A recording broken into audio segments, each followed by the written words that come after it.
My dear brother and sisters, இன்னைக்கு நம்ம பார்க்க போறது the wrong way to using healing மேஜிக்ல சீசன் 1ல எபிசோட் 12 தான். போன எபிசோட பார்த்துட்டு இந்த எபிசோடு வரீங்கன்னா கண்டிப்பா சிறிது உங்களுக்கு பிடிச்சிருக்கும் நம்புறேன். அதனால வீடியோக்கு லைக் பண்ணிட்டு புதுசாக வச்சு பாக்குறீங்கன்னா மறக்காம நம்ம சேனல் சப்ஸ்கிரைப் பண்ணிடுங்க. அதோட என்னோட இன்ஸ்டாகிராம் லிங்க் கீழே டிஸ்கிரிப்ஷன்ல கொடுத்துருக்கேன். ஃபாலோ பண்ணணும்னு நினைக்கிறவங்க ஃபாலோ பண்ணிக்கலாம். அது கதைக்கு ஏற்ற மாதிரி சில இடத்துல நான் மாடிஃபை பண்ணி சொல்றேன், ஏன்னா அப்பதான் இந்த கதை உங்களுக்கு புரியும். சரி, வளவலம் பேசாம டேரக்டா கதைக்குள்ள போயிடலாம். கதையோட ஆரம்பத்திலேயே நம்ம ஹீரோ நடந்தது எல்லாத்தையும் ப்ளூரின்ட்ட எடுத்து சொல்லிக்கிட்டு இருக்கிறான். இந்த போர்ல ஜெயிச்சதுக்காக நம்ம ஹீரோவை கிங் லாய்டு கூப்பிட்டு எல்லாரும் முன்னாடி பாராட்டி இருக்கிறாரு. ஆனா நம்ம ஹீரோவோ அந்த நேரத்துல ரொம்ப நர்வஸ்ல இருந்திருக்கான். ஏன்னா இதுக்கு முன்னாடி அவனோட பழைய உலகத்துல எந்த அவார்டுமே அவனுக்கு கிடைச்சது கிடையாது.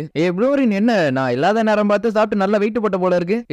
நீ இங்கதான் இருக்கியா, உன்னை மறுபடியும் கேசலுக்கு கூப்பிட்டுருக்காங்க பாக்கணும்னு. என்ன மறுபடியும் கூப்பிட்டுருக்காங்களா? ஏதாச்சும் முக்கியமான காரணம் இருக்குமா? தெரியல, ஆனா இருக்கலாம். போறப்ப கொஞ்சம் டவுனுக்குள்ள பாத்து போங்கிற மாதிரி சொல்லிட்டு போறான். டவுனுக்குள்ள வந்த நம்ம ஹீரோ அங்க இருக்கிறவனுக்கு சொத்து போட்டு நீங்க தானே என்னோட பையனை காப்பாத்துனீங்க, அதுக்கு ரொம்ப நன்றிங்கிற மாதிரி சொல்ல ஆரம்பிச்சாரானுங்க. அவங்க எல்லாரையுமே சமாளிச்சு ஒரு வழியா கேசலுக்கு வந்தாடுறான். வேட்டையில நீங்க தான் அதிகமா எங்க எல்லாருக்கும் ஹெல்ப் பண்ணிருக்கீங்க, உங்களால தான் என்னோட ஃப்ரெண்ட்ஸ் எல்லாரும் உயிரோட இருக்கானுங்க அப்படின்னு நம்ம ஹீரோக்கு இவன் தேங்க்ஸ் சொல்றான். பேட்டில் ஃபீல்ட்ல இருக்கும் போது நிறைய பேர் என்னோட உயிரை காப்பாத்திருக்காங்க, அதனால இதை சொல்லணும்னு அவசியம் இல்ல. அதே மாதிரி ரெஸ்கியூ டீமையும் பாத்துக்கிட்டதுக்கு நம்ம ஹீரோ இவனுக்கு தேங்க்ஸ் சொல்றான். சார் உசோட்டோ, இவனுக்கு மேஜிக்கோ ஸ்காட் கில்லும் நல்லாவே தெரியும், இவன் மட்டும் கொஞ்சம் ட்ரை பண்ணா ராயல் நைட்டாவே ஆயிடுவான். தாமஸ் கொஞ்சம் அடக்கி வாசி, நான் சொல்றதெல்லாம் உண்மைதான், வாய்ப்பு இருந்துச்சுன்னா இவனை யூஸ் பண்ணிக்கங்க, கண்டிப்பா வாய்ப்பு இருந்தா பாக்கலாம் அப்படின்னு நம்ம ஹீரோ சொல்றான். உன்னை ரொம்ப அவசரமா கூப்பிட்டதுக்கு மன்னிச்சுக்க உசோட்டோன்னு ராஜா சொல்றாரு. சரி, எதுக்காக நீங்க என்ன கூப்பிட்டீங்கன்னு நம்ம ஹீரோ கேக்குறான். பிளாக் நைட்டை விசாரிக்க உங்களோட உதவி தேவைப்படுது உசாட்டோ. அந்த பொண்ணு வந்து டெமலாட் ஆர்மிக்கு லாயலா இருக்கிற மாதிரி தெரியல, ஏன்னா கேட்கிற கேள்விக்கு எல்லாத்துக்குமே அவ கொஞ்சம் கொஞ்சமா பதில் சொல்லுறா.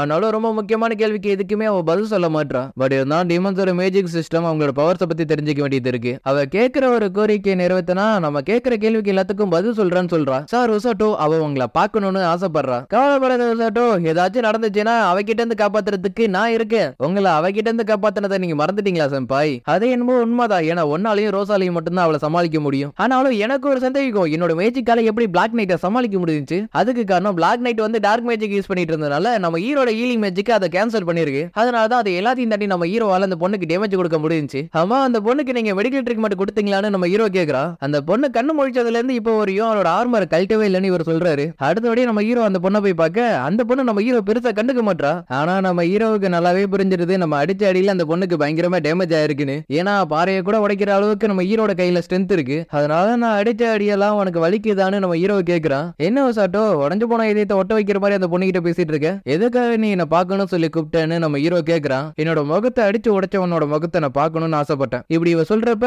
இவ கஷ்டத்துல இருக்காங்கிறத நம்ம ஹீரோ புரிஞ்சுக்கிறான். கமாண்டர் சிக்லிஸ், கதை ஓபன் பண்ணுங்க, நான் அவளை ஹெல்ப் பண்ண போறேன்னு நம்ம ஹீரோ சொல்றான். கையை கேட்டா கொடுக்க மாட்டா, அதனால நம்ம ஹீரோ திட்டி விட்டாரான். அப்படியே நம்ம ஹீரோ அவளை கொஞ்சம் கொஞ்சமா ஹீல் பண்ண ஆரம்பிக்கிறான். உன்னை இப்படியே விட்டா கண்டிப்பா நீ செத்துருவ, உன்னை இந்த மாதிரி விடுறதுக்கு எனக்கு மனசு இல்ல, இதுக்கு முன்னாடி நான் இந்த மாதிரி ஃபீல் பண்ணது கிடையாது, இன்னும் கொஞ்ச நேரம் உன்னோட கையை நான் பிடிச்சிக்கிட்டாங்கிற மாதிரி கேட்கிறா. ஆசைப்பட்டு கேட்கிறவளுக்கு நான் வேணா நான் சொல்ல போறேன், இன்னைக்கு நான் உனக்கு பர்சனலா ட்ரைனிங் கொடுக்க போறேன். ஏன்னா டிமலாட ஆர்மி மறுபடியும் சண்டை போறதுக்காக வருவானுங்க. அப்ப நீ எல்லாத்துக்கும் ரெடியா இருக்கணும்னா இப்ப நீ எல்லாத்தையும் கத்துக்க ஆரம்பிக்கிற. என்னோட ஹீலிங் மேஜிக்க நான் வந்து லெவலப் பண்ணணும், ஏன்னா ரொம்ப காம்ப்ளிகேட்டா இருக்கிற சிக்கெல்லாம் என்னால ஹீல் பண்ண முடியல. அது எல்லாத்தையும் நீ போக போக கத்துப்ப, ஆனா இப்போதைக்கு அது எல்லாத்தையும் உன்னால கத்துக்க முடியாது. எனக்கு பிசிக்கல் ட்ரைனிங் சொல்லி கொடுக்கறதுக்கு பதிலா எனக்கு அதை சொல்லி கொடுக்கலாம்ல. ஆனா அவ்வளோ அதெல்லாம் கேட்காம நம்ம ஹீரோக்கு பிசிக்கல் ட்ரைனிங் தான் சொல்லி கொடுப்பேங்கிற மாதிரி இருக்கிறா. கேப்டன் என்ன பண்ண போறீங்க? நான் உன்னை பஞ்ச் பண்ண போறேன், அதுவும் நீ ரியாக்ஷன் கொடுக்கறத விட வேகமா. வேணா கேப்டன், நீங்க கொடுத்தீங்கன்னா நான் தாங்க மாட்டேன் அப்படின்னு நம்ம ஹீரோ எவ்வளவோ சொல்லி பாக்குறா. ஆனா அவளோ அதெல்லாம் கேட்காம உன்னோட ஹீலிங் மேஜிக் நீ ரொம்ப நம்பிட்டு இருக்க, முதல்ல அதை உங்ககிட்ட இருந்து எடுக்கணுங்கிற மாதிரி சொல்றா. உனக்கு என்ன பிடிக்கலங்கிறதுனால என்னோட உயிரை எடுக்கிறதுக்கு நீ இப்படி எல்லாம் முடிவு பண்ணிட்டீல, பேசுறது விட்டுட்டு அடுத்த ஸ்டெப்புக்கு போவோமா? இவ என்ன கொல்லவே முடிவு பண்ணிட்டான்னு நம்ம ஹீரோ சொல்றா. உன்னோட ஹீலிங் மேஜிக் வச்சு உன்னோட காயத்தை எல்லாத்தையும் நீ ஹீல் பண்ண முடியும்னு நினைக்கிற, அதுவே கர்சாக்கப்பட்ட வெப்பன்ஸால அட்டாக் பண்ணா அந்த காயத்தை உன்னால ஹீல் பண்ண முடியாது. அதனாலதான் நீ இந்த மாதிரி விஷயத்தெல்லாம் தெரிஞ்சுக்கணும். அதுக்குன்னு நான் ஒன்னும் மாஸ்டர் எல்லாம் கிடையாது, அதனால லைட்டாவே ஸ்டார்ட் பண்றேன். ஹீரோ அதெல்லாம் வேணாங்கிற மாதிரி கதறான். ஆனா அவ கேட்கிற மாதிரி இல்ல. அப்படியே நம்ம ஹீரோவை யாரில் தூக்கி வீசிடுறா. அப்படியே அவளும் கிட்ட வந்து இதை தடுக்காதுங்கிற மாதிரி சொல்றா. கொஞ்ச நேரத்துக்கு அப்புறம் நம்ம ஹீரோ கண்ணை முழிச்சு நடந்ததெல்லாம் ஒரு நைட் மேருங்கிற மாதிரி நினைக்கிறான். ஆனா அதெல்லாம் ரோசை பார்த்ததுக்கு அப்புறம் அதெல்லாம் இல்லங்கிறது கன்ஃபார்ம் ஆயிடுச்சு. கவலைப்படாத, போன வாட்டி கொடுத்ததை விட இன்னும் கொஞ்சம் நல்லாவே நான் கொடுக்குறேன். அதுக்கப்புறம் ரோசி கிட்ட ட்ரைனிங் எடுத்தது எல்லாத்தையுமே இந்த டீமன் பொண்ணு கிட்ட நம்ம ஹீரோ சொல்லிக்கிட்டு இருக்கிறான். என்கிட்ட வந்து புலம்புறதுக்கு பதிலா வேற வேலை ஏதாச்சும் இருந்தா போய் பாருங்கிற மாதிரி இவ சொல்றா. கேப்டன் ஒரு வேலையை வேலை போயிருக்கிறதுனால இன்னைக்கு எனக்கு ட்ரைனிங் கிடையாது, அதனாலதான் நான் உன்னை பாக்குறதுக்காக வந்திருக்கேன். அதாவது இதுக்கப்புறம் நீ என்ன பண்ண போறங்கிற மாதிரி நம்ம ஹீரோ கேக்குறான். நான் இருக்கிற இந்த நிலைமையில நான் அதை பத்தி யோசிக்கலங்கிற மாதிரி சொல்றா. அதுவும் சரிதான், ஆமா நீ மட்டும் ஏன் அப்படின்னு கேட்க வந்தவ ஒண்ணு இல்ல, இங்க இருந்து கிளம்பு காத்து ஓட்டுங்கிற மாதிரி சொல்றா. ஹீரோவும் அங்கிருந்து போறப்ப அவன் நம்ம ஹீரோவையே பாக்குறா. ஒரு வேலை லவ் பண்ண ஆரம்பிச்சிட்டா போல போல இருக்கு. எதுக்காக என்ன கூப்பிட்டீங்கன்னு ரோஸ் கேக்குறா. ரோஸ் நான் உங்ககிட்ட 2 விஷயத்த கேட்கணும்னு அவர் சொல்றாரு. ஆனா அவங்க 2 பேரும் என்ன பேசிக்கிட்டாங்க அப்படிங்கறத நமக்கு காமிக்கல. நடந்த எல்லாத்தையும் நினைச்சு பாத்துக்கிட்டு நம்ம ஹீரோ நடந்து போயிட்டு இருக்கிறப்ப கசிகிய பாக்குறான். சார் உசாட்டோ நீங்களா அப்படின்னு பிரின்சஸ் லியா கேக்குறா. என்ன கசிகி ட்ரைனிங் எடுத்துட்டு இருக்கானா? ஆமா நான் எவ்வளவு சொல்லி பார்த்தேன். ஆனா அவர் தான் கேட்காம ட்ரைனிங் மேல ட்ரைனிங் எடுத்துட்டு இருக்காரு. ட்ரைனிங் அப்ப சப்போர்ட் பண்றதுனா இப்படிதான் இருக்குமான்னு நம்ம ஹீரோ பாக்குறான். ஏன்னா நம்ம ஹீரோவை ரோஸ் டார்ச்சர் தான் பண்ணிருப்பா. உசாட்டோ செம்பா என்கிட்ட சொன்னாங்க நீ பிளாக் நைட்டே அறிவிச்சிட்டியாமே. அதெல்லாம் அப்படி இல்லங்கிற மாதிரி நம்ம ஹீரோ சொல்றான். அதே மாதிரி பிரின்சஸும் நீங்க பிளாக் நைட்டை தோக்கடிச்சதுனால எங்க அப்பா உங்களை ரொம்ப நம்ப ஆரம்பிச்சிட்டாரு. டீமன் லார்ட் ஆர்மி கூட இப்ப பின் வாங்கிட்டானுங்க. இது எல்லாத்துக்கும் காரணம் நீங்க தான். நீங்க இருந்தனால தான் நிறைய பேரோட உயிரை காப்பாற்ற முடிஞ்சுச்சு. சரியா சொல்றேன். ஏன்னா உசாட்டை மட்டும் இல்லனா நானும் போய் சேர்ந்திருப்பேங்கிற மாதிரி வாயை கொடுத்து மாட்டிக்கிறான்.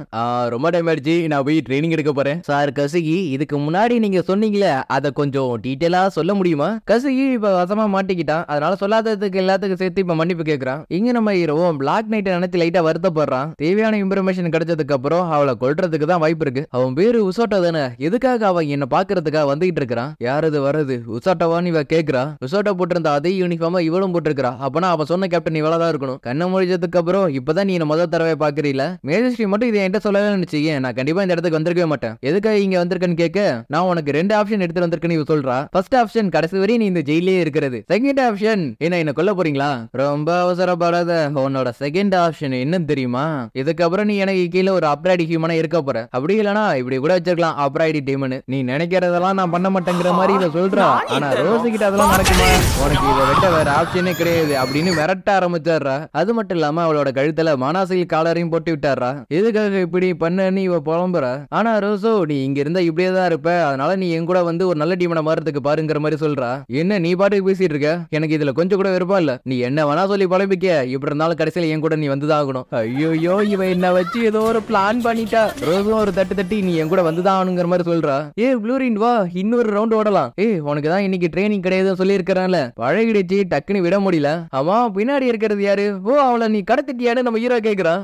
சும்மா என்ன அடிக்கிறத விட்டுட்டு முதல்ல இவளை எதுக்காக தூக்கிட்டு வந்தேன்னு சொல்லு. இன்னையில இருந்து இவளு ஒரு ரெஸ்கியூ டீமோட ஒரு ரன்னரா இருக்க போறா. ஒரு டீமனுக்கு ட்ரைனிங் கொடுக்கறது ஃபன்னா இருக்க போகுது. இவளோட மேஜைக்கு காலர் போட்டு சீல் பண்ணியாச்சு. அதனால நீ பெருசா எது பயப்பட தேவல. ஆல்சோ உனக்கு என்ன ட்ரைனிங் கொடுத்தனோ அதே தான் இவளுக்கும் கொடுக்க போறேன். கேட்ட ஹீரோவும் ரொம்ப பாவமா பாக்குறா. உன்னை நினைச்சாலே எனக்கே ரொம்ப பாவமா இருக்கு இப்படின்னு சொல்லவும் அவளுக்கு புரிஞ்சிருது. புதுசா வந்த நியூபி இப்ப எப்படி நடந்துக்கிறா. ஆரம்பத்துல அவ எல்லாத்தையும் கம்ப்ளைண்ட் பண்ணிட்டு இருந்தா. ஆனா இப்ப குளிச்சதுக்கு அப்புறம் அவ அமைதியாயிட்டா. இந்நேரம் அவ அவளோட ரூம்ல தூங்கிட்டு இருப்பான்னு நினைக்கிறேன். இப்போதைக்கு அவ எதுவுமே தெரிஞ்சுக்காம இருக்கிறா. பட் எப்ப ட்ரைனிங் ஆரம்பிக்குதோ அப்ப இருந்து அவ எல்லாத்தையும் தெரிஞ்சுப்பான்னு நினைக்கிறேன். சரி என்ன வேலையை நீ என்ன கூப்பிட்டேன்னு நம்ம ஹீரோ கேக்குறான். டீமனோட ஆர்மி சீக்கிரமா இவங்களை அட்டாக் பண்றதுக்கு ஏகப்பட்ட வாய்ப்பு இருக்கிறதுனால வேரியபிள் நேஷன்ஸ் எல்லாத்துக்கும் இந்த விஷயத்த சொல்லி ஒரு கூட்டணி உருவாக்கணுங்கிற மாதிரி சொல்றாரு. ஹீரோ சுதினி ஹீரோ கசிகி அவங்க கூட நீயும் போற உசாட்டோ. இது நானாங்கிற மாதிரி நம்ம ஹீரோ ஷாக் ஆகுறான். உன்னால இந்த மிஷனை முடிக்க முடியுங்கிறத மேஜஸ்ட்ரி ரொம்ப நம்புறாரு. ஏன்னா இதுலதான் ராஜ்யத்தோட விதியே இருக்கு. இன்னும் கொஞ்ச நேரம் உனக்கு டைம் இருக்கு இங்க இருந்து போறதுக்கு. அதுக்கப்புறம் அடுத்த நாள் காலையில 2 பொண்ணுங்க வந்து நம்ம ஹீரோக்கு விஷ் பண்ணதுக்கு உங்களோட வேலையை நீங்க நல்லா பாருங்கன்னு. தம்பி எல்லாம் இப்படிதான் நடக்கும். அதனால பெருசா எடுத்துக்காத. இந்த ராஜ்யத்துல இருக்கிறவங்க எல்லாரும் ரொம்ப நல்லவங்களா இருக்கிறாங்க அப்படின்னு நினைச்சிட்டு போயிட்டு இருக்கிறப்ப